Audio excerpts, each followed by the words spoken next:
All right.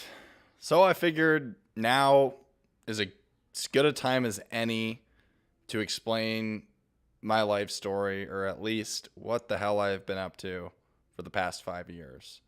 So basically, I am going to spend the next, I don't know, 30 minutes or so explaining what the hell I've been doing, how I've been spending my time, and partially this is like my story of dropping out of college and ending up where I'm at right now, which I think is in a pretty good place for someone who's 22 years old. Um, but nonetheless, I've made a lot of mistakes, and part of that's what's gotten me here. But also, I just wanted to share some of them with you. Some are funny, some aren't. But yeah, I'm partially doing this out of selfishness and just to sort of have something to look back on for myself. But I also wanted to share this story for anybody who might be inspired or learn something from it. So yeah, I guess I'll just start out. I'm not going to go back into like my childhood, and I am going to be drinking a beer while I do this, just so you know. It's watermelon flavored. Pretty good stuff. But I'm going to start just back when I was in like the middle of high school, and like where I really started to get into trouble because, I was getting into trouble basically since I've been a little kid. Since I've been like 5, I've been getting into trouble, or at least since I was in first grade, since I was 6. So yeah, I'm not going to go back that far. That maybe will be for another time. But I wanted to cover basically my troublemaking, at least. I guess I can touch on middle school a little bit really quick, but mostly on high school into college and where I'm at now. Not making too much trouble, at least. Not any terrible trouble anymore. But yeah, I cause trouble in the good way now. But anyhow, basically when I was in high school, big news, I got charged with a felony sophomore year of high school. So I'll tell you a little bit about that. So when I was a freshman, I was, a pretty good kid. I did get in a little bit of trouble, but no legal trouble or anything. Like I just would go into abandoned buildings with my one friend. And I don't even know if I did that much freshman year, but I did it in middle school a lot. And before then, 6th grade. But I was a good kid, I got really good grades. I was in honors geometry, I think I was even in honors English, I want to say, the first year. I forget if I was or not, actually. But yeah, I was a good kid. I think I actually got a 4.0 or like 3.9 GPA my first semester in high school or trimester. And did really well in track. Even though we got to states, and there's his own story, or there's gonna be a lot of stories that I don't dive into. But basically, I did super well in track my freshman year, and it was kind of a big disappointment. We didn't do very well at states, and so it was kind of demotivating. But anyhow, so yeah, freshman year was somewhat uneventful for me compared to like the past 5 years, because that would technically have been like 6 or 7 years ago, and I basically just did what I needed to do as a normal high schooler. So yeah, I also had my first girlfriend and whatnot at the beginning of the year. That was interesting, obviously. Your first relationship's definitely something, and that's its own story, but I'm not going to dive into the depths of my relationships during this. So yeah, after freshman year, I spent a lot of time going to this music camp, which I could spend a whole nother video talking about. But I went to Blue Lake Fine Arts Camp, and, that was all fine and dandy. And I think I did a couple of other things. Like I was in Boy Scouts, so I did Boy Scout camps every summer pretty much, except for the last couple summers of high school. And so, yeah, overall, freshman year was good. Summer was smooth sailing. Then I got into sophomore year of high school, and it was just like, okay, now I'm not a little freshman anymore. Like I'm actually in the middle of high school. And basically, I was thinking, like at this point in time, like, okay, I just got to get good grades, get into like University of Michigan, because I lived right near the University of Michigan. And so my whole thing was like, well, I just got to keep getting good grades. I'll get into Michigan. I'll get a good job or whatever. I thought that's what people did. They got into good universities and then they'd get a good cushy job and be successful or be happy or whatever, make enough money to like do everything that quote unquote normal successful people do.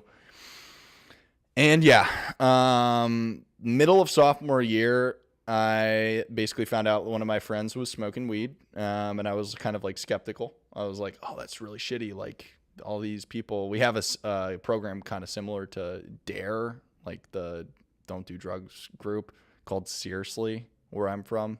I know it's kind of a funny name, Seriously. And, I think I actually had done some event that was part of Seriously the year before, where I was like in a Seriously camp. And so that's kind of funny to note. And basically, I was kind of skeptical of my best friend. He was smoking pot, and I was like, "What? He's doing drugs? Pot's bad." And I think I actually was watching like some YouTube videos, like middle of the year. This was like December of January of like, it'd be December of 2011, January of 2012, and I was watching some Wiz Khalifa videos, and I was like, "Oh, actually, that looks pretty cool."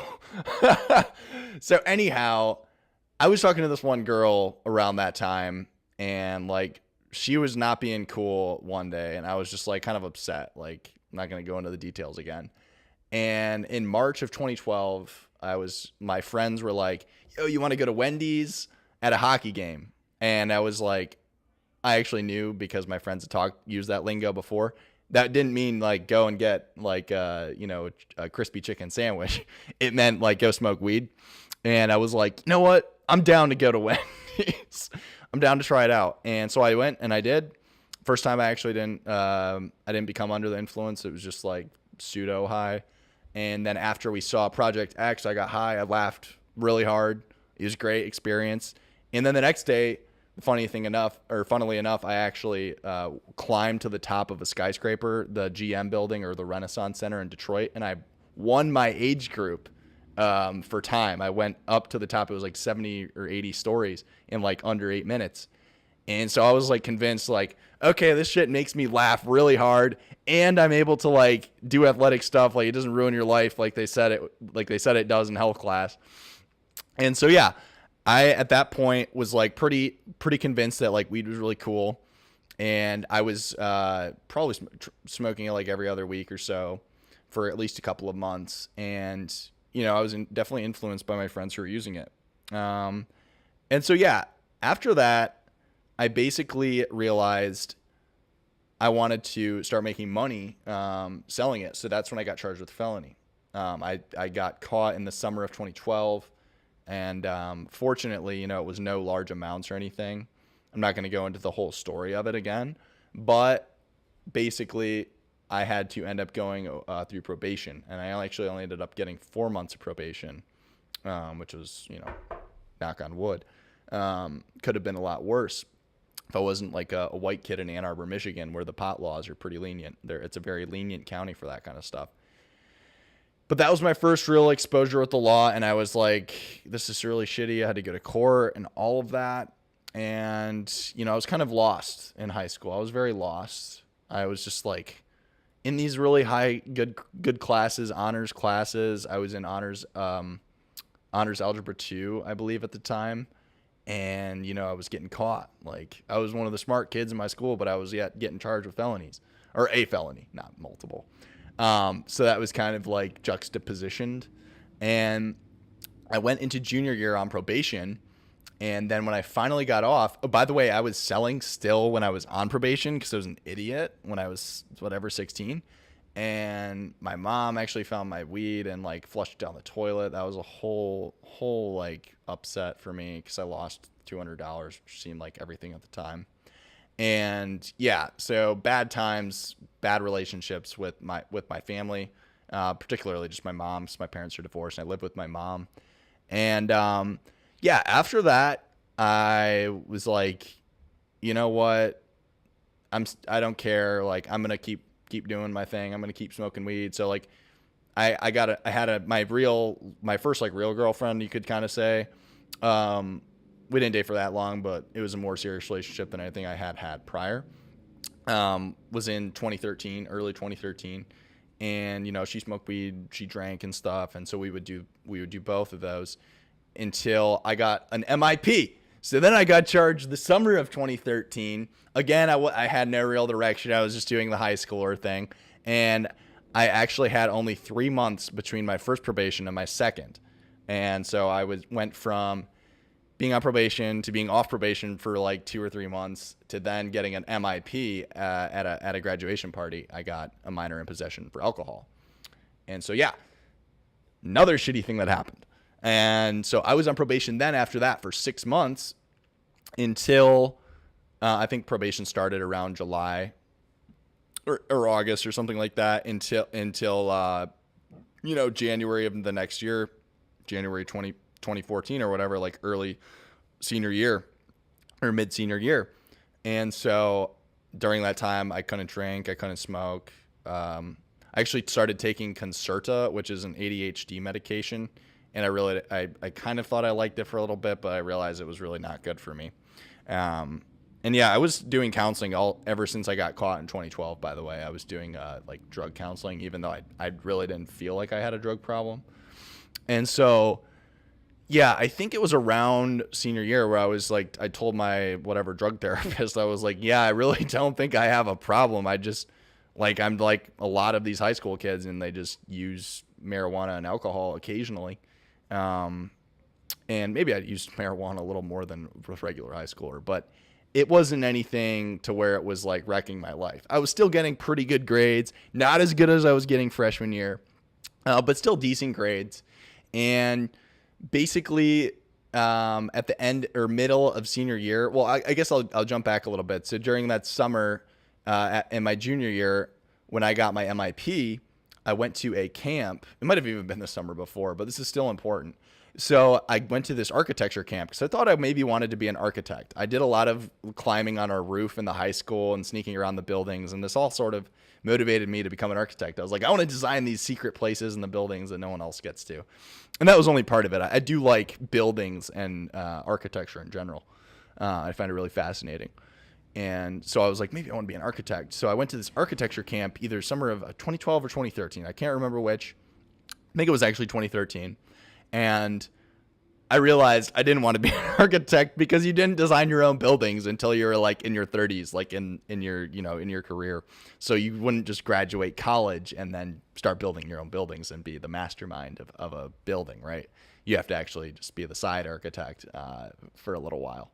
So that was pretty annoying. I was like, I should just be able to build my buildings as soon as I shouldn't even have to go to school. I just want to build my buildings. So I decided not to because the pay was pretty low until you really made it big in architecture. And I also saw The Wolf of Wall Street. So I wrote that down. And I had also seen Pursuit of Happiness earlier on in my life, which had inspired me like, oh, wow, finance is a sick way. Or a sick way to like make a cool living. And then I saw that movie Wolf of Wall Street, again, being a 17-year-old, and you're just like, wow, this guy's the shit. Like, he got all these women, he got like all these like cool drugs, like tripping on whatever it was, Quaaludes, Jordan Belfort. And so like any 17-year-old, you go and see that movie and you're just like, damn, that guy was really cool. Like he really went all out. He really made it big, like from nothing. And so I was just like, I was sort of inspired to go into finance, and I was really good at math. I actually ended up taking AP statistics and AP calculus senior year of high school. And I had taken AP economics in junior year of high school. So I was like pretty good at math, pretty good at like the business world and stuff at that time. I mean, at least for a high schooler, I knew more about that sort of stuff than most people. And so I was like, oh, finance. So when I graduated, big bummer, I didn't get accepted into the University of Michigan. So that was a huge letdown. I ended up getting a scholarship at Wayne State and went to go study finance. So that was like my plan or whatever when I graduated high school. And it was sort of, I felt like it was mediocre because I didn't get into the University of Michigan, which is a much more prestigious university than Wayne State University. And at the time I thought prestige, oh, that was all that matters, man. If I tell people I'm a Wayne State Warrior, that doesn't mean shit compared to being, a Michigan Wolverine, right?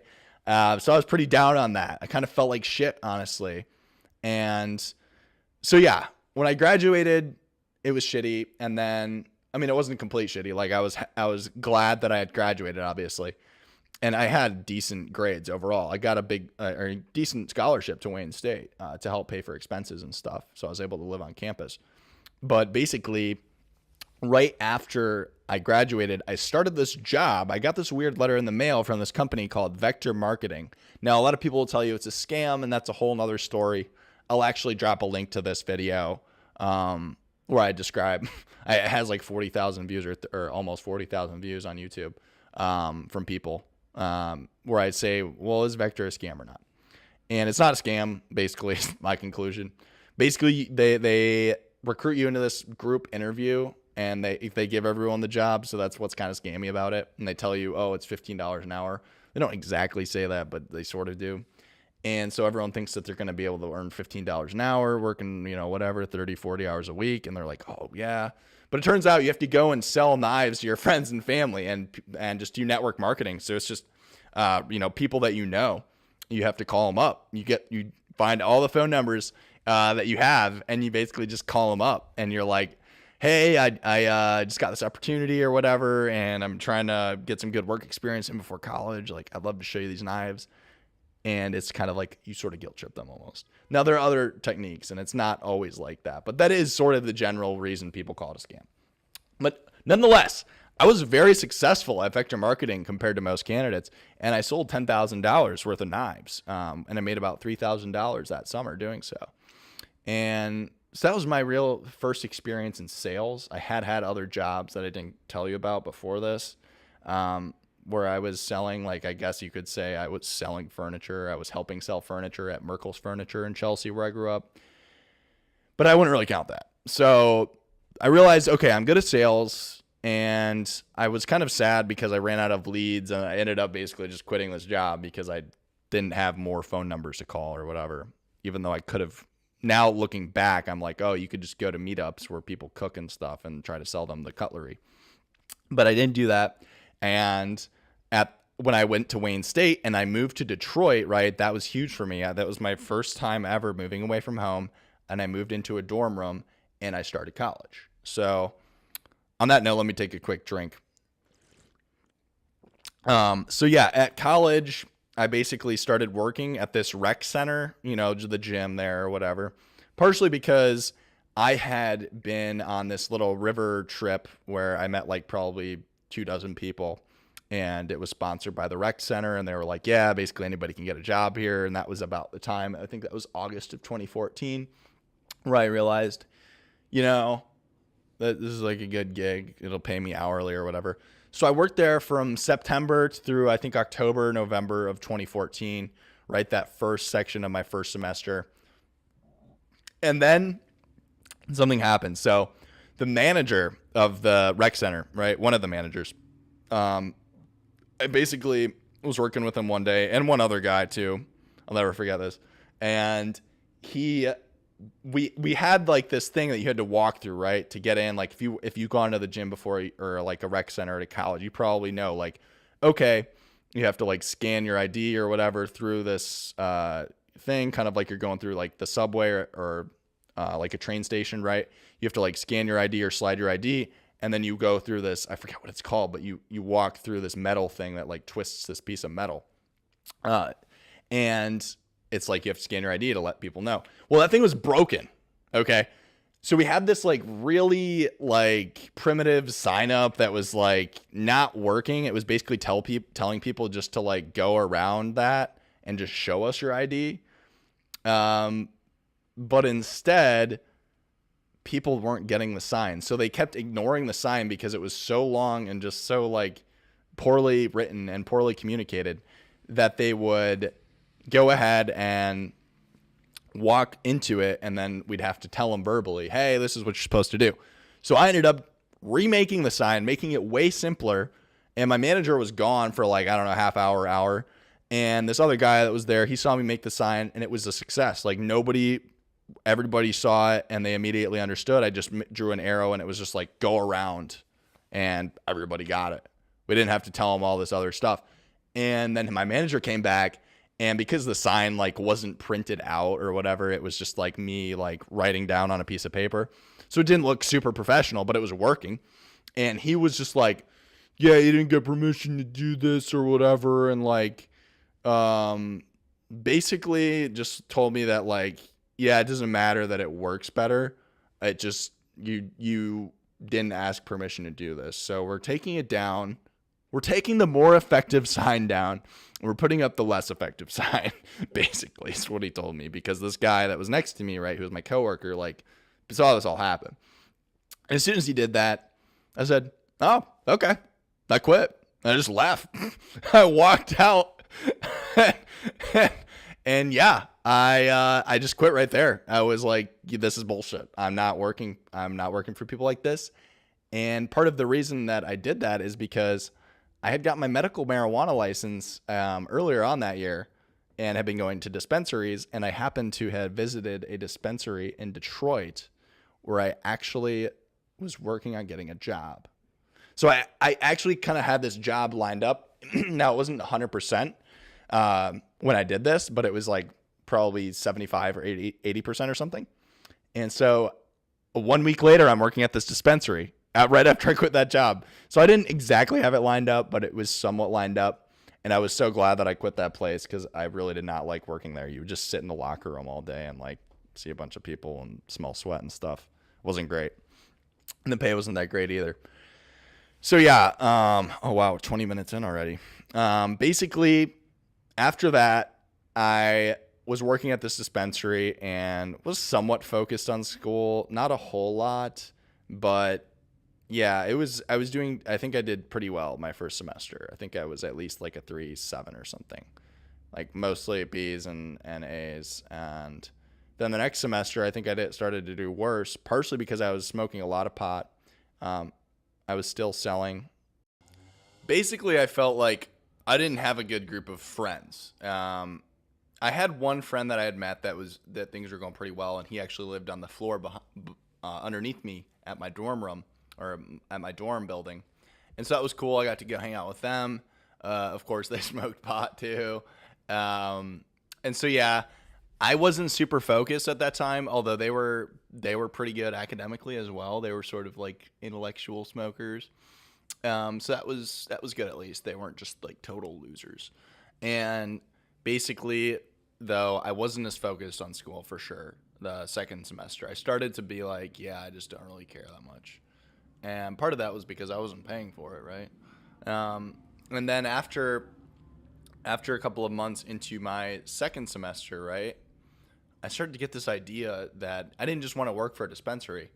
I wanted to like create my own marijuana business. Like this marijuana industry, it's like it was just legalized in Colorado 2 years before, and like it was starting to get legalized in other places. And I was like, this is the future, man. Like weed over everything, man. Like it's going to be the future. Should have been buying Bitcoin, but you know, hindsight's 2020.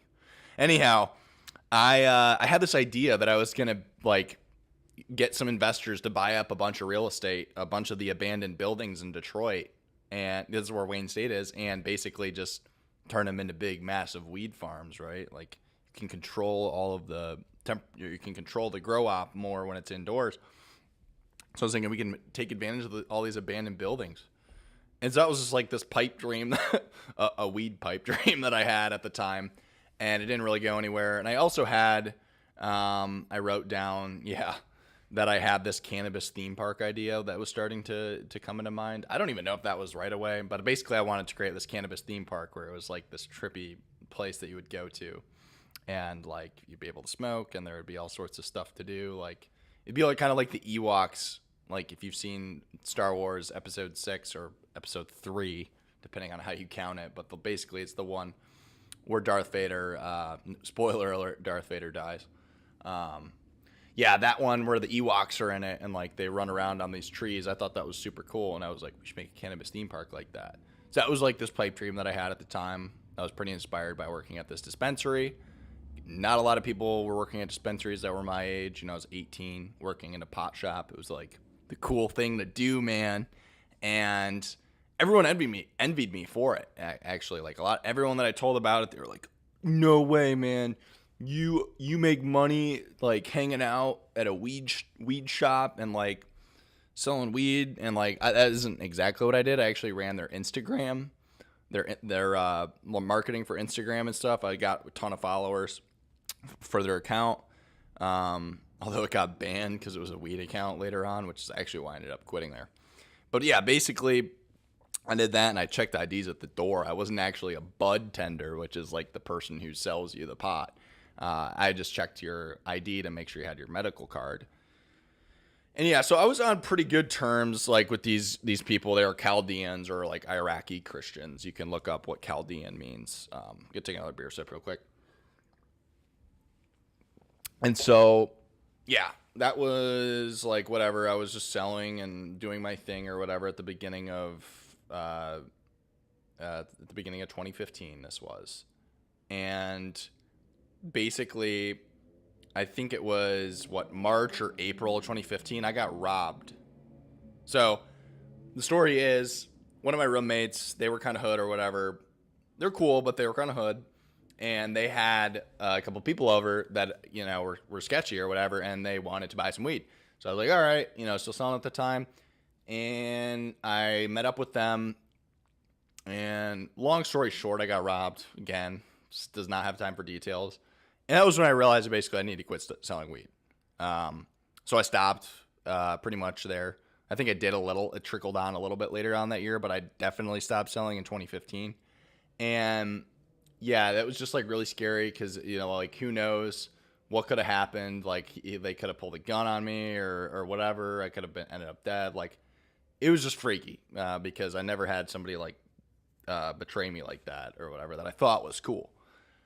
So yeah, after that semester, the idea that I had for the weed thing, and maybe this was partially because of this event, right, getting robbed, where I was like, yeah, I don't want to end up in like this shady industry or like just sell weed. Like I want to actually create something that's cool, that's not just a drug that people are like fiends for and will rob you for.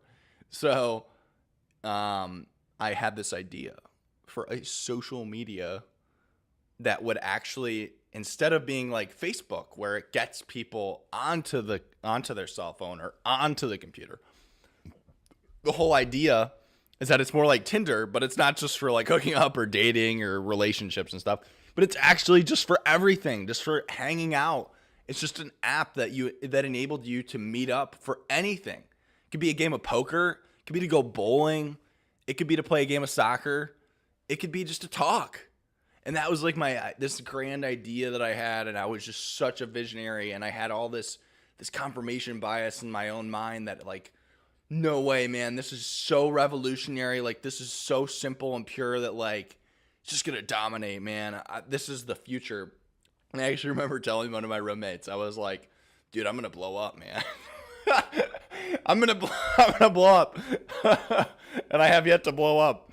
But yeah, like it was just so funny. And that was actually, I was starting to think of my theories too. So at this time I was starting to write independently. So in some ways, if anything, the ideas that were behind this app, right, were the ideas that were starting to be my philosophy. So I was starting to think philosophically, and I had started reading a lot too this freshman year. Read The 7 Habits of Highly Effective People by Stephen Covey, which if you haven't read that, it's a great book, fantastic book. I would definitely recommend it. And yeah, even though he's a Mormon, and yeah, even though like I was caught up in weed and stuff at the time, I feel like the freshman year, I really did a lot of growing, or I started to change in the right direction. And ironically enough, guess who I was inspired by? Tai Lopez. Yes, the crazy scammy guy again on YouTube where you see him here in my garage. Just got this new Lamborghini, and he's got a bunch of like chicks with him, like like a bunch of models or whatever, and you're just like, dude, come on. Yeah, he is kind of a sellout, okay? But there's a but. I bought his program, and it is not a scam at all. The 67 steps has probably been the best $67 that I've ever spent. So it's like $1 per hour of his video, and I pretty much watched every video, I think. And that was super mind-opening. I mean, he doesn't try to act like he has all the answers. The whole point of his program is that he doesn't have answers, and he's telling you about all these other thinkers, like, Darwin or Newton, like whoever the hell it is, right? Or Marcus Aurelius. Like, he just brings up all of these people, these timeless ideas, and really communicates them very well. He does a great job articulating complex ideas. So if you think Tai Lopez is a scam, think again. Some of his stuff is scammy. I'll give you that, but it's kind of like vector marketing. There's nuances, right? And at the end of the day, it's only a scam if it's illegal. Okay. And what he does is not illegal. So anyhow, basically I had this idea and I was motivated by Tai Lopez or whatever. I was starting to read more, starting to write a little bit of philosophy, and I applied for this idea to get into this business incubator, which, in case you don't know what a business incubator is, it's basically like a place where a bunch of startups, tech startups specifically, or generally it's tech startups, all will come and they'll have their office there while they're starting up, or they're getting their first seed money or whatever. And this startup program that I got in was going to give me a stipend of $2,500 for 10 weeks. And all I had to do was basically submit my idea and have two people that were like complementary partners. So the thing is, I had this grandiose idea, but I didn't have anybody to code. So it was a software idea, right? It's an app. So the idea required coding, and I did not know how to code at all. And so my idea was like, all right, figure out as many ways, just ways to get people that know how to code to join me. So I hit up a bunch of my friends who had, potentially programming buddies, and I found a couple. And they were older than me in their years. And, I met up with them one time, and they seemed somewhat interested in my idea. They thought it was cool. And so I was like, all right, let's do it. And they were down. So we did it, and we got in. I got into the program. So that started in like June, I believe, like mid-June of 2015. And basically I went through this program. Immediately I realized when I made my first pitch, right, the guys were just like, there were mentors there, business professionals, right, people that had been a part of startups. And when they heard me talking about like, yeah, you can use it for poker, or you can use it for meeting up for a soccer game, or you can use it for this, they were like, yeah, dude, you're trying to be everything for everybody. Like, that's not how business works. Okay. And at the time I was sort of like, I didn't even enunciate it like this, but I was like, well, Facebook's everything for everybody. Like, why can't I be? I was kind of felt down that day, I remember. But if you realize it, Facebook, I'm not going to go on a huge tangent, but Facebook, it didn't start as everything for everybody. It was hot or not on Harvard's campus. So yeah, actually Facebook started a lot more like Tinder, in case you didn't know that. And it was just for one college campus. And then they went to more college campuses, right back when they were the Facebook in like 2004. So yeah, just so you know, businesses, you can't just start as everything for everybody. Yeah, so like maybe that would be a good idea. And hey, if you want to act on that idea, go ahead. I don't plan on getting into social media. So take it. Unifound, start it. Yeah, so I switched the idea though after about the first month, because I was like, all right, we should still do something where it's like meeting up with real people. And somehow we got this idea that we needed to become like the Uber of tutoring. So it's kind of a cool idea actually. And there were a couple of other companies, mainly Sesh, which they were out of Vanderbilt University. They went out of business, I believe, in 2016 or 2017. And then I think Study Tree, which they're out of Drexel University. I think they're still around. I just Googled their name a couple months ago. I think they're still around. I don't know how profitable they are or whatnot. But the idea was basically, let's say you're a senior in college and you're a math, major, right? So you're super good at math. And you just kind of stay up late sometimes and always have a ton of work. So you want to earn some extra income. Well, you can get our app, and then the freshman, right, who's in calculus class and struggling, you can meet up with them face to face and not just get like an online interaction, because that was already doable, right? There's tons of resources on the internet, but get face to face contact with somebody and have them help you, tutor you in person instantly. So that was like the idea, right? The Uber of tutoring. We called it Steer Peer. And yeah, Basically, at the end of the day, it didn't work out. My team fizzled on me. They left right after the program ended. So I had a pretty good pitch, but they ditched me. So yeah, I was pretty bummed that they left. I was super upset. I was like, yeah, I have this really cool idea. And, the mentors at that point, they were like, yeah, you actually refined your idea. Like, it's not trying to be everything for everybody. It has a specific customer, right? There are 2 customer segments that you're connecting, which was the tutors and the 2 Ts. Yeah, that's a word I learned. 2T. It means the tutored person. And so it was actually like a decent idea. And like I said, there were a couple of competitors that were already kind of on it, like a couple of other startups that had similar ideas. We had some differences. So I was super bummed because I felt like we could overtake those competitors, and like we had the ability, like we had a better brand, and like, we could basically outcompete them. But then they left, and I was just like, damn, like they left me. Like, what did I do wrong? Like, why didn't these guys, stick around and like see through the vision? And maybe part of it was because we had changed the idea and it was no longer the original one that we met up about. But looking back, I think really what it was is like, we didn't even know each other. We had met one time before we went into this program.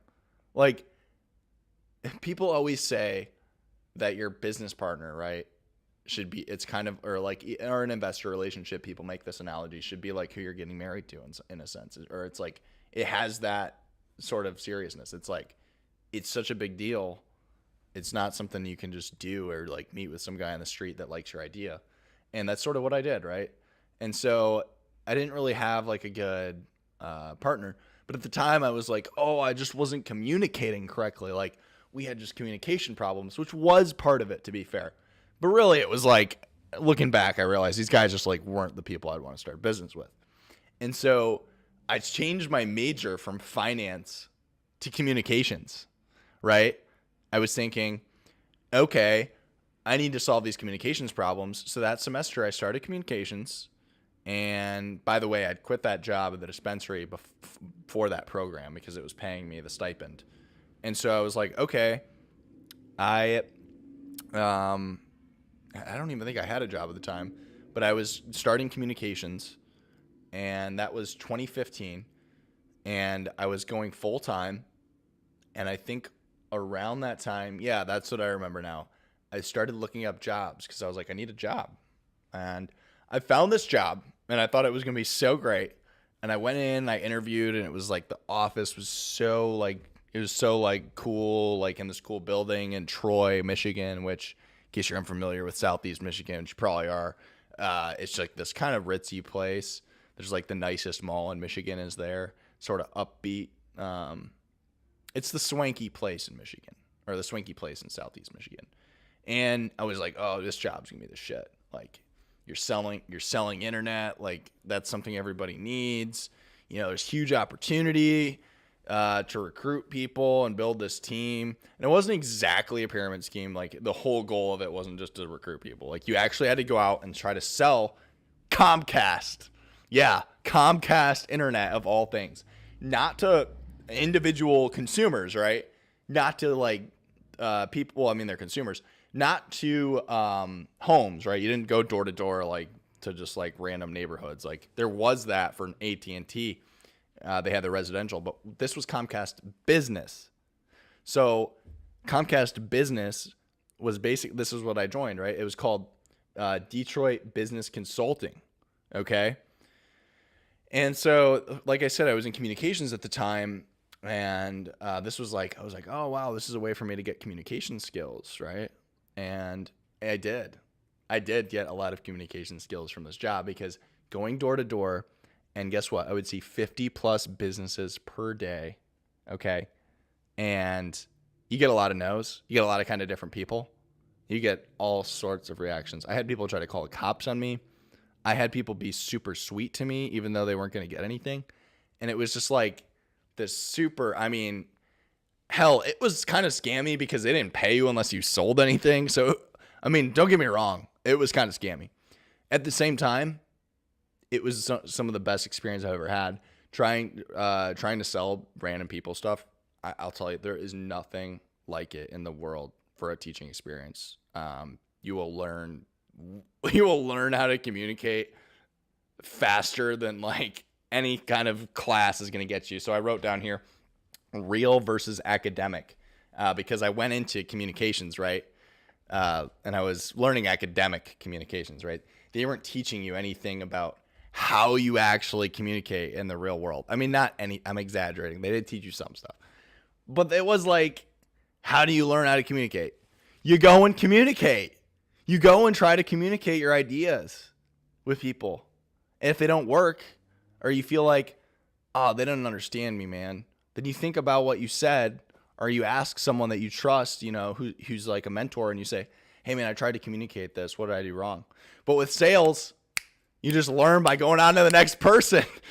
All right, they didn't want to buy. Well, let's see how we can get this next person to buy. And then you kind of imagine, oh, why didn't that last person buy? And so it's this iterative process of improving your communication. And so I decided midway through that semester to drop to half-time at school. My mom was super pissed about this, by the way. And I started going full-time. I was already pretty much full-time with this job at Detroit Business Consulting, selling internet door-to-door to businesses. And that job was crazy, man. You would drive to random places in Michigan. You spend all this gas money just driving to random places, and they wouldn't reimburse you, that you just got paid for whatever you would sell. And I mean, it was pretty good pay if you actually made a sale, right? And then you would get 108% commission. And usually the contracts were like $100 to $150 usually. So let's say you were to close one every day. Well, hey, that's like, $500-$600 a week, maybe even $700. It doesn't sound too bad, right? $1,400 every 2 weeks. That's about, $2,000 a month. Hey, that's pretty good. But the thing is, you didn't make a sale every day, especially not starting out. Like the guys that ran these offices, right, that were like super salesy and, really pretty much like super bullshitty, okay, would get that much, but you wouldn't starting out. And so basically, long story short, I ended up, what did I write down here? Yeah, I quit my job in November of 2015. I think I worked there for about 2 months. So the 2 months was a lot of learning, but I started to get sick of it because my car broke down, but long story, I already said that. The story is that basically I made 2 sales in one day, which is like super exciting. I had never made 2 sales in the same day before. And so I made 2 sales in one day. So I made like $300 that day. I was like, oh, no way. This is the shit. Like this job's actually all right. And then literally my car broke down. Like it just broke down, and I was able to pull it. And I remember this into a fire station. Okay. So I was at the fire station, and the guys were really cool there, and they like let me park my car. They were all cool about it. I was like, yeah, my car just broke down, man. And so I had to wait, and I was like, oh shit, like maybe they'll come pick me up. We actually had a company dinner that night. Okay. So I was thinking like, someone will come get me, like, and they'll pick me up for that dinner, like, especially since I got, 2 sales in one day. Like, that's really good. I called them in and like, made the company money because the managers would make however much you made. Right. So I was like, oh yeah, they're going to be happy, and they'll come pick me up and help me out. Nope. Didn't happen. They just were like, yeah, sorry, man. Like, we're not going to be able to come get you or whatever. It was like, okay, like I made these sales. And so at that point I wasn't like, all right, I'm gonna quit. I just called my dad up, and my dad ended up coming out to get me, and I think we got the car towed the next day or something. But I was like, wow. And so I ended up I'm just gonna cut it. I ended up quitting that job. So that was just a shitty experience. And I actually took a couple months off of working. Okay. I went back home. I was just living with my mom. And then it was a good learning experience, though. And then I got a job working at Macaroni Grill. Okay, this is like a Italian restaurant, in case you've never been there before. Sort of, like a chain restaurant for Italian. Pretty good stuff. I was just bussing tables. Nothing insane. I wasn't the owner. Wasn't Romano. But I was just bussing tables, learned how to bus tables. And yeah, so I worked there for a couple months. It was kind of mediocre. I was starting to think of like my next business, I guess. And at the time, I was still very much into like Tai Lopez. I had a friend who I was watching Tai Lopez with, and we would talk about Tai Lopez. And so, yeah, I would talk about Tai Lopez with him, and he'd always be talking about business ideas or how to do business. And I ended up deciding that I needed to go to a Tai Lopez conference. So he had this conference, and it's actually, I ended up getting a pretty good price because he price discriminates or whatever. I ended up only paying like $90 for it, but I dropped a bunch of money to go to LA, okay, to fly out to Hollywood. So I went to this conference, right? Oh, by the way, I was starting to read Ayn Rand at this time, Atlas Shrugged, which, that's its whole own thing. I'm not going to dive into the details. But so I was starting to read Atlas Shrugged, and I also, that was November of 2015, right after I quit that Comcast job. I was starting to read her philosophical fiction and be like inspired by it. And I went to this conference right after a Liberty conference, Students for Liberty conference in Washington, D.C. So again, this is like my libertarianism coming in. Part of the reason I like libertarianism, I don't call myself a libertarian really. But I do like the idea of like, yeah, let's make sure the government doesn't get too crazy. And so I went to that LibertyCon. That was really cool. Or it was called International Students for Liberty Conference at the time in DC. And then I thought it was so cool, man, because I went out to DC, and then I was like, yeah, I'm not going to be taking the bus back to Michigan because I'm going to Hollywood, bitch. Like, I'm going to this Tai Lopez conference in Hollywood, so I'm flying out of the Dulles airport, and I almost missed my flight because I didn't realize if you ever fly out of Washington, D.C., don't fly Dulles because it's like almost an hour away from D.C., so yeah, watch that.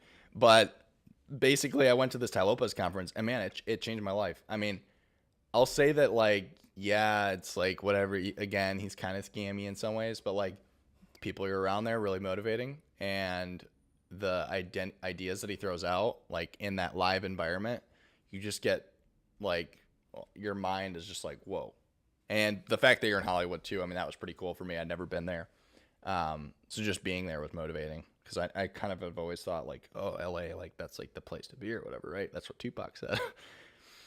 So yeah, I was motivated at that time, and I had been thinking about, the marijuana, like how I could still potentially help out like this cause, right? Because it caused me so much trouble, marijuana, like being in trouble with the law over marijuana. And again, this was like the libertarianism coming out.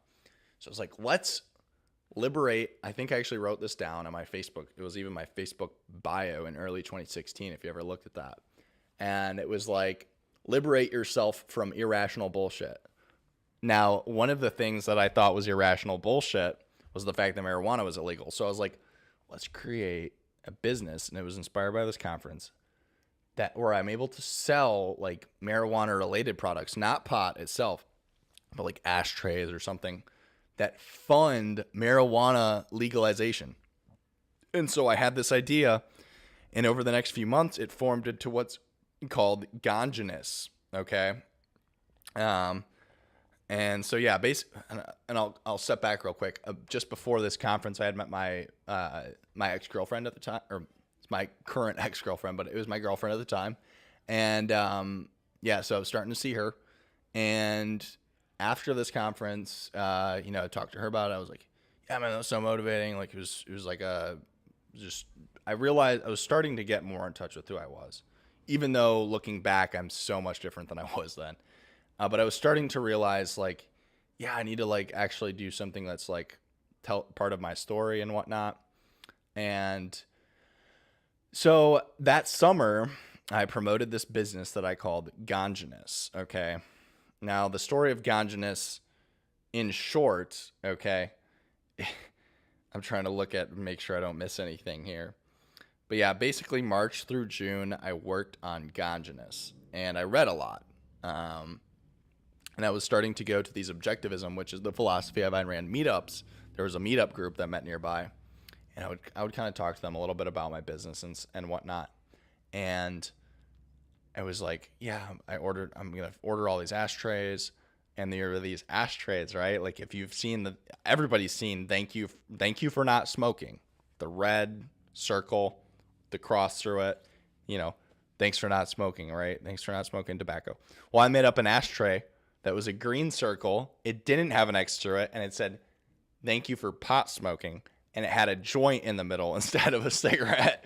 It still is a great ashtray. I actually still have one somewhere. And so, yeah, that was funny, right? I ordered 500 from this manufacturer in China, and I didn't do my research. And it turns out that, the ashtrays are about $500. I think it was just over $1 a piece. You had to order 500. That was the minimum. And I realized that the shipping was literally 5 times the amount. It was going to cost $2,500 to ship these ashtrays to the United States. And so it was like, yeah, I'm cutting my losses right now. I'm not paying that much for these ashtrays. Like, it's not worth the risk. Like, maybe I could still sell them and somehow profit, but like, it's not going to be worth my time.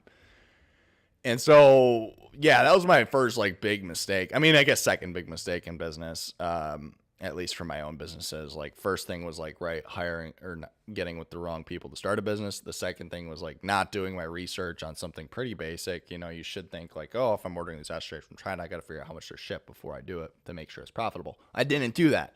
And so, yeah, that was a big failure.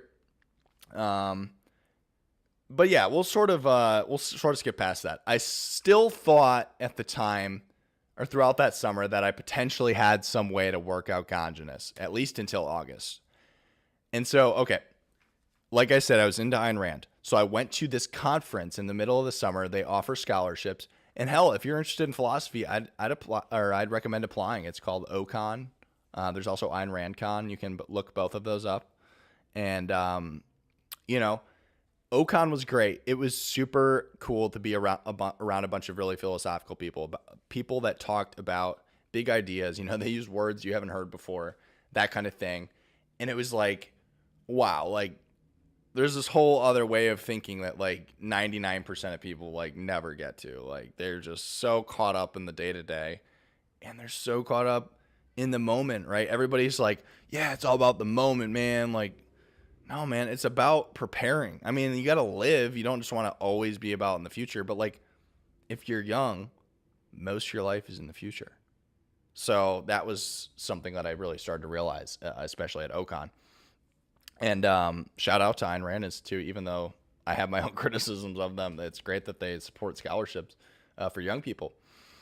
So yeah, flip a page now. And yeah, over the summer, I decided, partially because of OCon, I think it was actually earlier on in that year, I decided to change my major to philosophy because of the communications thing. I was like, yeah, I can learn communications just by selling and just by getting out and talking to people. And so I changed my major to philosophy. And I had 2 professors of philosophy, and this was at the same time during OCon, or just before it, really. So sorry, going out of order here, but you get the gist of it. And basically, I had one professor who was more or less a nihilist. Okay. So a nihilist is someone who just doesn't believe that there's really any moral values, or like there's nothing, basically in the negative sense. And he was one in the negative sense. Okay. Trust me. They don't believe there's really a point to life. So yeah, I don't think that there's an objective point to life like that everyone can agree on. But I think there's definitely a point to life. I think it's objectively true that there's a point to life, although I think it's objectively true that you can't point out what that point is. That's a whole book, okay? So we're not going down that right now. But then I had another professor who was like really cool, and he really liked actually some of my writing. I got really good grades in that one, and I failed the other class because it was just a bunch of bullshit homework that I didn't want to do. And then I dropped out of college because I realized, you know what? I had changed my major because I was like, I need to like find the compass. Like, as an entrepreneur, it's not just about communicating. Like, you can communicate without school. I need school to like do philosophy so that I can like learn like the really theoretical stuff and like have the compass to steer my ship as the captain. And I started to realize you don't even need school for that. You can just read philosophy, which is what I was doing. I was reading Atlas Shrugged instead of doing my homework because it was so much more inspiring to read Ayn Rand's novel than it was to just learn about a bunch of bullshit. Okay. And like, yeah, looking back, like some of what Ayn Rand's about is bullshit, but like, honestly, if anything, academia needs more Ayn Rand. Anyhow, like I said, it's a whole nother book. So yeah, Ocon 2016. After Ocon, after that big conference, my life was changed. But here's the thing. I was running low on money, and I started a job at Starbucks, okay? So I was selling coffee. I was a barista, all right? And let me tell you, not that great. I don't care what anybody you know who works at Starbucks that says that they love it, like, that's cool for them. But if you're creative, it sucks. Like, it's not fun. At least if you work at a drive-thru location, okay? Because you're basically just dealing with a bunch of people who want to get their coffee and get the fuck away from you, okay? They don't care. It's not like a coffee shop and like you get your regulars and like, you know, you have a great relationship like they show you in the corporate marketing material. No, okay? Like it's fucking McDonald's with coffee. That's what it is. That's what Starbucks is now. And yeah, so the thing was, at first when I started, I kind of bought into their corporate marketing thing. Like, oh, this is like this third home for people. And at the time I was going to Starbucks a lot, which is why I wanted to work there. Because I hung out so much there. It's like, why not just work there? And I started coming up with ideas, right? I was like, this was post Gonginus, post the shipping thing. And I was like, you know what? Maybe I just got to find a way to make these ashtrays. And then I turned it into coffee cups because I started working at Starbucks. Maybe I just need to figure out a way so I don't have to buy 500 of them at a time. And I can just sell them a little bit at a time or like start designing and then sell that design. So I started coming up with these Starbucks mugs, okay? And I actually made some really cool mug designs. One was an LGBT mug design that was like the Starbucks logo, but instead of just having like white hair, she had like rainbow hair. It's really cool ideas. Like, here's the thing. I shipped these ideas to corporate. I shipped 3 mugs, 3 of my best ideas. One was like the Olympics. It was literally the Rio de Janeiro Olympics, right, in 2016. You guys know the Brazilian flag, or if you don't know it, you can look it up. There's like this blue circle in it that has a bunch of stars. That was the star on top of the Starbucks siren's head. And then she was yellow, and the background was, I think, whatever, green. It's like the right. Yeah, that's what, green and yellow. It's like the Brazilian flag Starbucks logo. And it had all of the world records and Olympic records that were set that year. Were like Olympic records were on one side. It was the Jesus statue from Rio de Janeiro, right? That's why I'm holding my arms out. I'm imitating that statue of Jesus where he's got his arms out in Rio de Janeiro. And the other side was all the Olympic records that were set that year. And it was sick. Like, this was such a clever design. And I had one other one too that had to do actually with the Sandlot and s'mores and the s'mores Frappuccino. And I tied in the Sandlot and the s'mores Frappuccino with the Sandlot. If you've ever seen the Sandlot, you know what I'm talking about. Some more of what. And so that was just like so heartbreaking when corporate never got back to me. And like, it was just like, why? I sent them all these mugs and they just never got back. And I was like, really? You have a barista who has all these cool ideas and you're not going to like even talk to them about the ideas. So yeah, that was pretty heartbreaking again. Looking back, I should have kept reaching out to them and been more persistent, but I wasn't. And maybe that's what they were looking for. Who knows? But I'm glad I didn't. And yeah, I, at that time, moved into an apartment with my girlfriend in Ann Arbor, Michigan. Currently my ex-girlfriend. And so that was a big deal, right? We had been dating a little over a year, and we moved in. And I started to have this other idea after I got whatever. I didn't get a response from Starbucks, called Beat Street, which was sort of a play on the I Heart New York shirts. And I'll just drop this idea again. Hey, if you want to steal this idea or you want a partner or something, let me know. I don't have time to act on it right now. So if you want to steal it and make a bunch of money, go ahead. It was like I Heart New York, but you would take like a building was the I, and then the heart was like a map of the city. And I was like, yeah, we got to make this work, right? And so yeah, I started to work on that idea, And then I quickly switched into what I thought was a better idea, which is called Darwin twist. Okay. All right, I'm back. And as you can see, I changed, and I actually I shaved as well. I had to go last night. So I was talking about Darwin twist, and basically with Darwin twist, it's just what it sounds like, Darwin with a twist, or Darwinism with a twist. So that was the idea. And looking back, actually Beat Street was like a much better idea, probably, than like at least initially what some of the designs were for Darwin twist. Although I could say that I could see Darwin twist still having a future somehow, but I wouldn't call it Darwin twist. But yeah, basically what it was like a bunch of these designs. And I think this was because I was just starting to like think so much about evolution. And so I was like, you know what? Screw Beat Street. Like, anybody can make Beat Street. We're going to make evolution shirts. And like, we need to make people like realize that evolution is true and you know, promote evolution. For some reason I was like, yeah, we need to like make people think about evolution. Because I think thinking about it myself had helped me just to realize how chaotic this universe is and how we just evolved randomly from apes, right? I mean, sure, it's natural selection, but those are random mutations. And so this was just such a fascinating thing to me, and I was kind of going through like this Darwin phase. And yeah, basically what the shirts were like different animals evolving into each other. So I had, for instance, this one was probably my favorite, the Giraffosaurus, which was a Brachiosaurus coming from a giraffe. So the giraffe would evolve into the Brachiosaurus, right? So it was pretty cool. So the middle one, there was like 5 different pictures. And actually my ex-girlfriend, she drew them for me. And so these drawings, right? I was like, all right, sweet. Let's go ahead and make a gradient. This is where it really started kind of going south.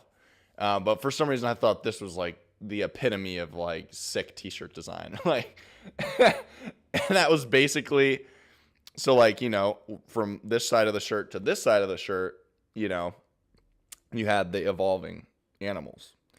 But then there was like down the shirt, I was like, we're going to make it a gradient. So the top, there will be like 5 different evolutions, right, of the same animal, or the same 2 animals, right, changing it into each other. And for some reason I thought it would be cool to have like the evolution of a gradient, right, at the same time. So you could see the evolution from the dark giraffe to the light giraffe, and the light giraffe to the, to the Giraffosaurus, to the light Brachiosaurus, and then up the shirt. And like, it looked super silly. And for some reason, I was just so caught up. And I think there's actually a picture of me on my Instagram wearing it. I just decided not to delete it. But it was such a flop. Like, this idea was cool. And it was the first time where I had like a real website set up for my products and was showing my friends it. So that was good. But overall, I mean, it was a flop. I didn't really sell any t-shirts. So yeah. I started to realize, I think over like 3 months or something, that like it just wasn't going to work. And yeah, looking back, like I think that I could still have made money off of like evolution related t-shirts, but you would want to do it more simplistically and not create a bunch of animals, but just have like things evolving into each other, which, hey, another thing, you go ahead, steal that idea. And yeah, that time too, I think I'm kind of skipping over, but around the time that I was transitioning from Beat Street to Darwin Twist, I had gotten this book called The Great Disruption, which was a book about 3D printing and how 3D printing basically will impact the future. And so this was really intriguing to me because I think I had seen some videos on Instagram or something about 3D printing, and I was just like, wow, this is so cool. What it's doing, right? Just building anything like layer by layer. Not anything literally yet, but I think we'll get there. And so yeah, like this whole it's called additive manufacturing. That's like the official name. I started to learn about that, and I found out that I could actually get a 3D printer for $300 on Amazon.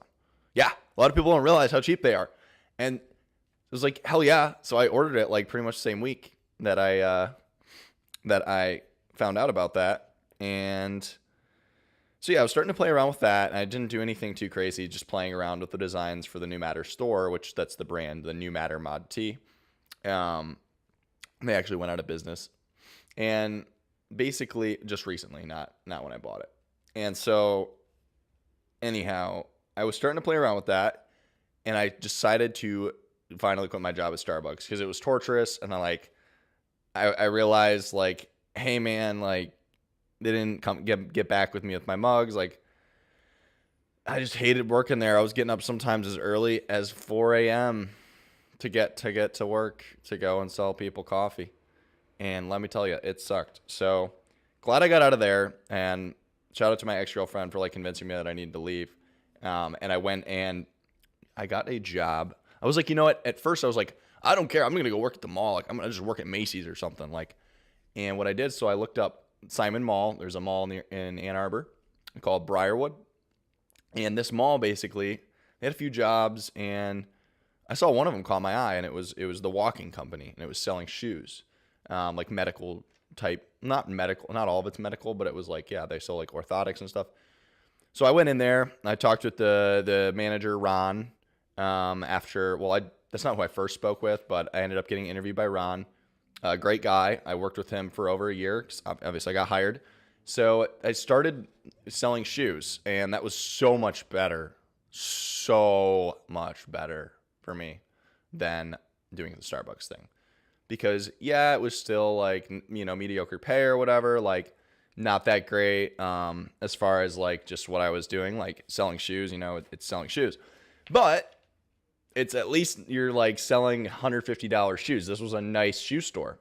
And so that was kind of nice because it kept a lot of the masses out. Most people like cheap shoes. And yeah, if you buy cheap, you buy twice, by the way. I don't have any cheap shoes anymore. I might own too many good shoes, honestly. But yeah, so I started selling shoes, and it enabled me to read and write on the job. My manager, he you know, was like, you know, if there's nobody in the store, you can just pull out a book. It's fine, you know. So yeah, and then when people would come in, I'd help them out. And so it was pretty slow most of the time. Malls are dying, in case you didn't know, and partially thanks to Amazon. And yeah, so that was a new era. And around this time as well, or really a little earlier on, I was starting to think about this idea I had for a novel that was like super science fiction like. I'm not going to go into the details right now, honestly, because I'm kind of saving it. I still haven't figured out exactly like this plot structure behind it all. But basically it was going to be like this insane novel about exploring the universe, and it was just very, very sci-fi like. And that was in the back of my head. And I changed over the summer, well, first what I did about May of 2017, maybe it was March of 2017, I think I applied for Praxis. Okay. So Praxis is a 9-month, or now it's 12 months. When I applied, it was a 9-month program. And basically there is a 3-month, now 6-month entrepreneurial boot camp or professional boot camp, and a 6-month apprenticeship, which that's where I'm at now. My business partner, or my apprentice, is LBRY. Yes, it's spelled LBRY because it's a new protocol, so we'll get to that. But yeah, basically I was like, yeah, man, like, I don't know about going back to college. I was thinking about maybe going back to college, but I still didn't really know like what my major would be. I was like, yeah, I don't know, like what I want to major in really. I didn't want to just go and get a degree just to get a degree. So I was like, let's try applying for Praxis. And so I got in after a few interviews. And so, yeah, I was really excited about that. And I decided, I don't want to start right away. I want some time to see if I can like work this, just work out my business, and I'll start in the fall. So I decided to start in November. And around that same time that I got accepted into Praxis, I decided to change the Darwin Twist brand, right? Because the brand of Darwin Twist, I was like, you know what? Darwin Twist isn't working. But I think the overall idea of making people think, even if it's not think about evolution, was cool. So I decided, let's pivot into art sci, like artsy, but art and science. And So yeah, that was a much better brand, and I actually did sell quite a few shirts, even though I didn't like make any serious money. I actually sold a lot of shirts with Artside, mainly this one design. And so yeah, that was actually like things were looking up. I had another novel idea too that started to come into mind. That was an inspiration from Sophie's World, reading Sophie's World, which is a novel about the history of philosophy. And so I started to have my own sort of history of not even just philosophy, but of the world idea for a novel. And so that was all starting to come into my mind. And I still spend a lot of time thinking about that novel and the plot and whatnot. I also started a website around that time, early 2017, partially because of Praxis. Like I saw all these people have websites. It was like, I'm going to jump on it and start a website. So I did. And yeah, later on, or that summer, there was Ocon again. I went to Ocon 2017. And I went up to the talent show and I pitched Artside because I was like, you know what, screw this. Like, I'm going to go ahead and show people all my designs that I'm making. I think designing is a talent. It is a talent. And I was just going to show them my designs. And I kind of tied it into Ayn Rand's theory of aesthetics in the Romantic Manifesto. So it was like a cool way to show like, hey, I'm a skilled designer and I do my aesthetics like the Ayn Rand way or whatever. And people liked it. A lot of people thought my designs were funny because they are. A lot of them are kind of like puns. Like I had one this was the real one that got a lot of laughs. And in some ways it kind of exemplifies the Darwin twist Artside transition. So I had Darwin, right? And then I had another guy in the middle, and then I had Da Vinci on the left, and above them is a thought bubble, right? And all three of these guys are thinking, right? And it's a eagle evolving into the Da Vinci's flying machine, and the guy in the middle, guess what? His name is Darwinci. So people thought that was hilarious. They were like, Darwinci, like this is awesome. And that was like, I think that was probably the most hit. I got so much laughter from that. And it really is a cool shirt. I was actually thinking of trying to like maybe redesign it, bring it back as just like one face because it doesn't look that good. But yeah, I don't want to go on a tangent. So yeah, Artside was like looking up, and I actually sold another one of my shirts, the Physics Computer Co. And I was like, sweet, I'm actually selling some shirts, even if I'm not selling as many as I want. And so yeah, then I had Praxis Weekend. So even if you weren't started in Praxis yet, you got to go to this event called Praxis Weekend, and that was in August 2017, just last year. And that was where I learned about Bitcoin.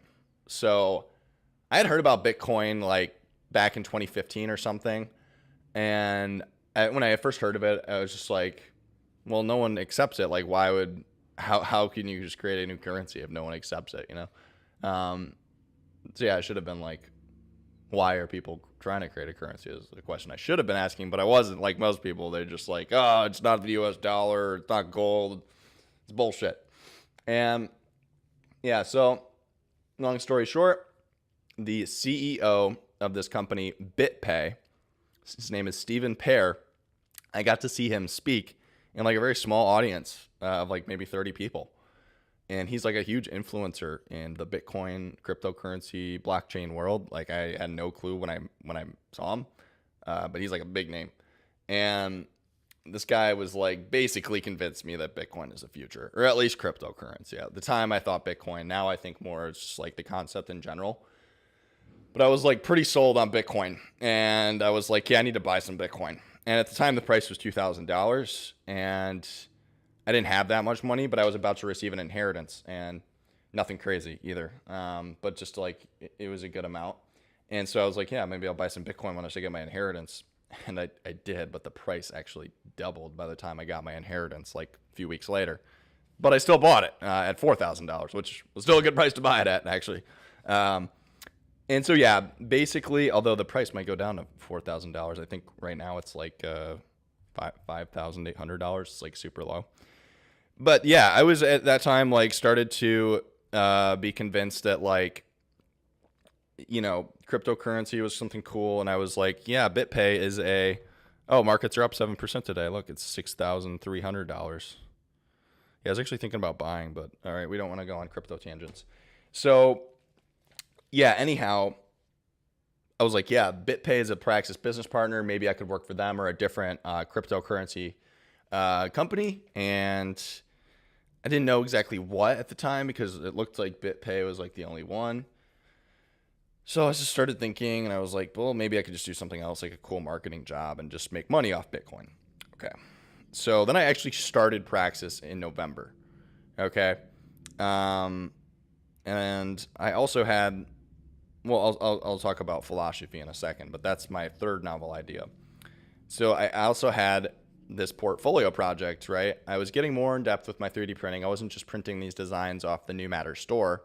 I was at this time in summer and fall of 2017, starting to get a little bit more advanced with my 3D printing. So I wasn't just printing stuff from the New Matter store, which is just like basic stuff.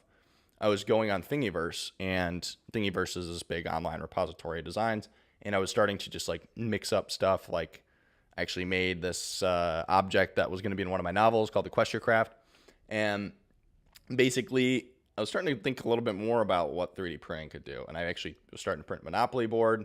A few weeks back or earlier on in the summer, I was like thinking about how I could make like a Monopoly board, and I started printing it, but I didn't really like it's one of those things where I started and I didn't finish it.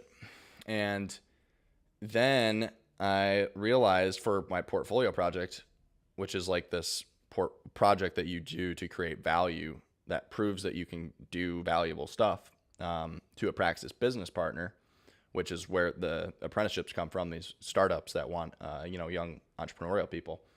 So you have to show them, hey, I have this cool project that I made and I can actually do stuff like this for your company. And so I actually made this this cool online course, how to create your own Monopoly board. And I did knowledge-opoly. So it's like Monopoly, but it had a knowledge theme or an intellectual theme. And I kind of integrated my philosophy too into it, like math, science, philosophy, and art, which again, I'm not going to dive too much into like my philosophy, but basically I had this theory that was really coming together in the summer of 2017. I call it the spectrum of wisdom. But yeah, so this thing was like totally not like super professional, but it basically told you how to make your own Monopoly board. And I was starting to think, hey, maybe I could sell these courses on a website. And so I created a website, geometry.com. Spelled incorrectly, of course. It's a startup. GEOMITREE. So yeah, I'll actually flash the logo on here. But yeah, basically the portfolio project was a success. Like people liked it. And at that point I was able to start getting seen by business partners. And one of which I was particularly interested because I saw an announcement was made that there was a new business partner, which is going to be yours.org. Just yours.org. And I went on there and it was like a way, basically it's like the Medium meets blockchain or Medium meets Bitcoin. And you could like sell your articles for Bitcoin Cash or just receive tips like if people liked it. And you could actually put like part of the article in front of a paywall and say like, hey, here's what I'm going to talk about, or like, hey, here's a sample. And then it'd be like, hey, pay 5 cents to keep reading or whatever. And so that way you can know if 10 people read it, you make 50 cents. Better than making nothing, right? So I was like, hey, this is really cool. And I actually wrote a short story called, I think like the Adam Smith's ghost met me and told me about why he's investing in yours.org. And I made like $5. I made money off of fiction. I am one of the few people I think in the world today who has made Bitcoin off of a short story that's like takes less than 5 minutes to read. So yeah, that was really cool. I was like, wow, I can monetize my fiction writing. And basically, they were a Praxis business partner. So I was trying to show value on there. So the founder of Yours actually read and bought this article. And I think he thought it was pretty cool.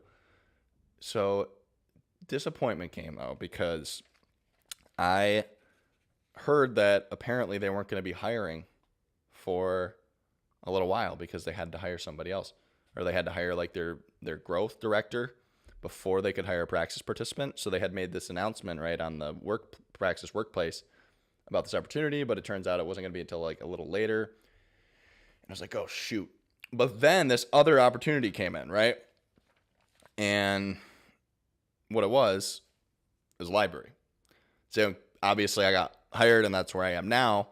But basically what LBRY is it's actually kind of similar to yours, but what it's actually doing is it's its own coin, or it's its own blockchain. So it's like Bitcoin. Like we have our own cryptocurrency, LBRY credits, which, hey, I'm curious to see if that went up a little today too. But basically, it's actually a lot more ambitious than what yours is doing, although yours has pivoted into this thing called the money button. So now you can just put a button on your website and people can tip you in Bitcoin, which I think that's really like where they're going with everything. Yeah, we're up 10%. Cool. Although we don't really care about the price too much. You can't care about the markets. But yeah, we basically are a decentralized YouTube, or that's what we're marketing ourselves as. And I think I got hired back in March. I actually got hired on my birthday, and I was interviewing about basically being a sales guy or marketing guy to get more YouTubers on board. And in some sense, I'm still doing that. But when I first came here, I stayed at an Airbnb, and this led to me my ex-girlfriend and I broke up partially because of this move, partly because of other things, but I'm not going to go into the details. And I basically just decided I'm going to move here. Like, this company is really cool. This opportunity, like, it's worth being at the office for, even though I could have worked remotely.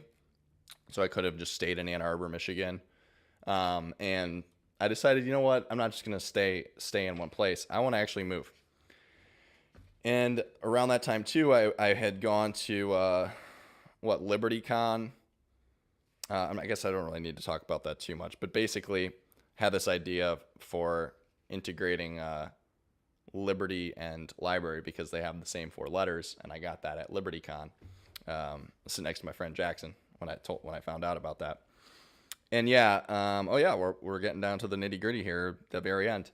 So I switched from basically this YouTube role, where I thought I was just going to be like, getting YouTubers onto the platform, to the 3D printing.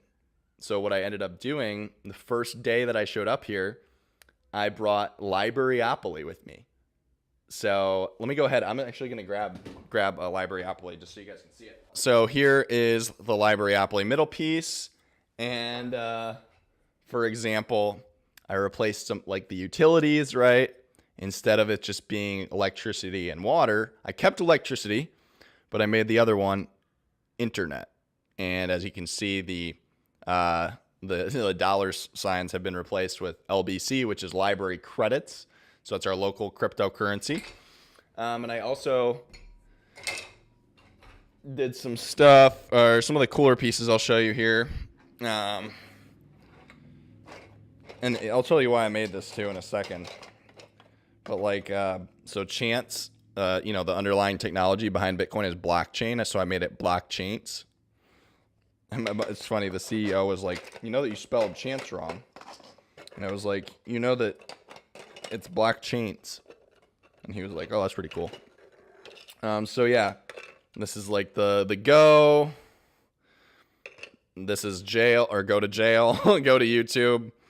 And then free parking is content freedom, since that's sort of what their marketing was. Or that is what the marketing is on the website. And then the jail is actually the demonetization symbol. So yeah, I'll talk a little bit about what LBRY is all about. So we're basically building a protocol called, or it's like LBRY : // So you see that thing on your web browser, HTTP : // And basically when the internet was made, everybody or like all these websites got built on top of it, right? And all this value came from these websites and these apps that were built on top of HTTP mostly. And there's some other ones. I'm not a computer scientist guy, so I'm not going to act like I know all of them. But yeah, basically, most of the value was coming from all this data that was being collected like by Facebook or Amazon, right? Or like YouTube, Google. So they get all their data from you going on their apps and their websites.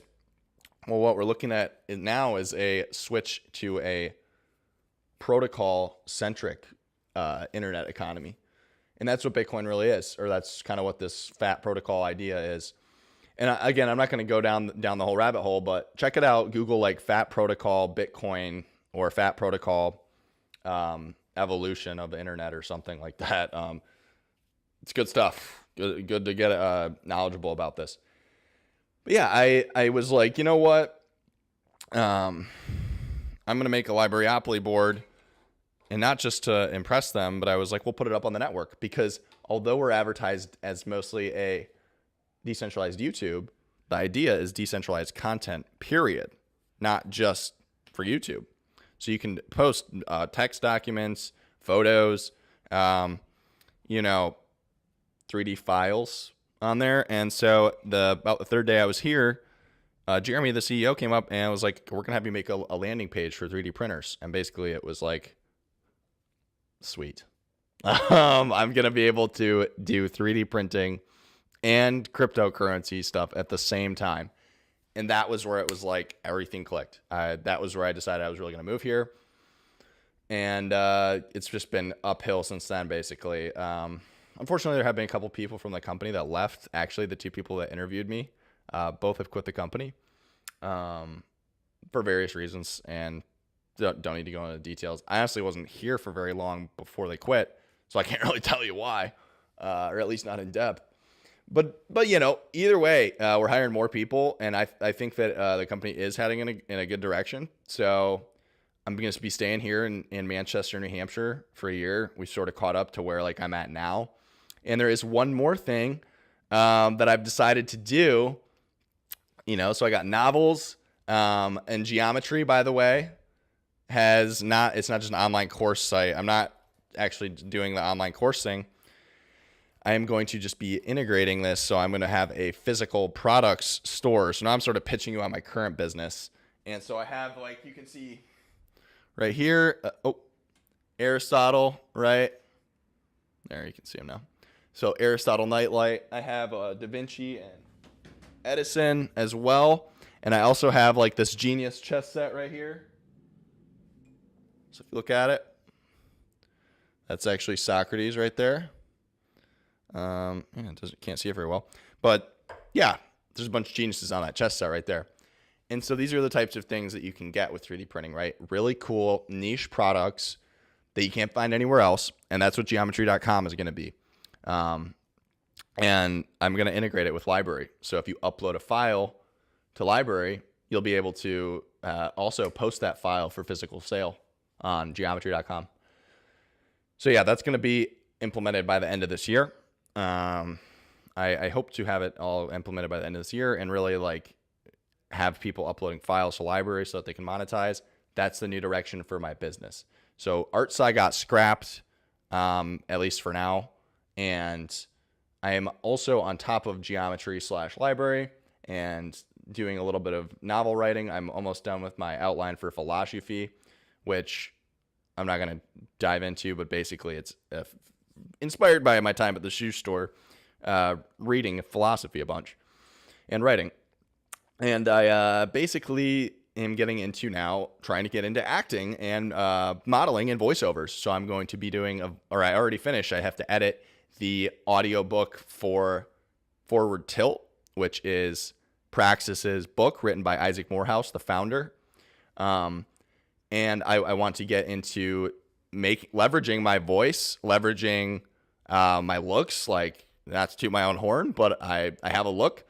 People tell me I always look like the Flash, like Grant Gustin. And so I figured, why not go to a modeling agency, and there's one like right down the street, and just try it out. And so that's what I did actually a couple weeks ago, or last week. I was actually in like a modeling class, or it was like a photo movement workshop. So I was learning like how you look in front, or like in different light, and like all this different stuff. So yeah, that's like what's next for me is basically I'm going to just go ahead and go back 5 years ago, or right when I graduated high school, 4 years ago, whatever. I had no clue that I was A, going to want to write novels, B, that I was going to want to start my own businesses, or C, that I was going to be doing like modeling or acting. And I haven't technically gotten like paid for that yet, But it looks like I'm going to be getting marketed here pretty soon, and I think that I'll be able to make money for sure off audiobooks, because that's one thing like pretty much everybody tells me is that I have a good voice. So that's kind of like we'll see. But I think that those three things for me, that's what I'm going to work on for the next 5 years, probably longer. But like my 5-year plan is to basically, assuming things keep going well here at LBRY, I'll stay at LBRY. I will finish my first novel, Philosophy, and I will try to get into modeling and make a lot of money off of getting into like potentially doing some ads and acting in ads, or maybe even acting in movies and stuff. Who knows? That's the cool thing is like, if you have the right look, they'll interview you or audition, and we'll just see where that goes. As far as writing, I'm trying to write more.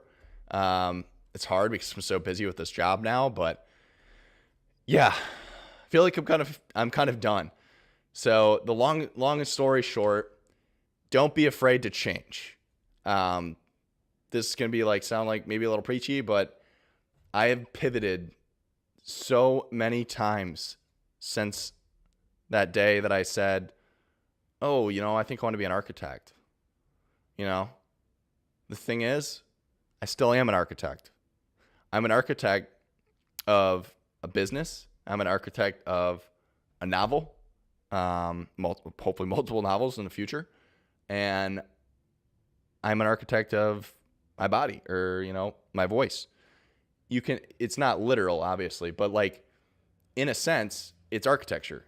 And that's what I think the moral of my story is like, I had this idea that I wanted to be an architect, and I had this idea too that I wanted to go and make a bunch of money.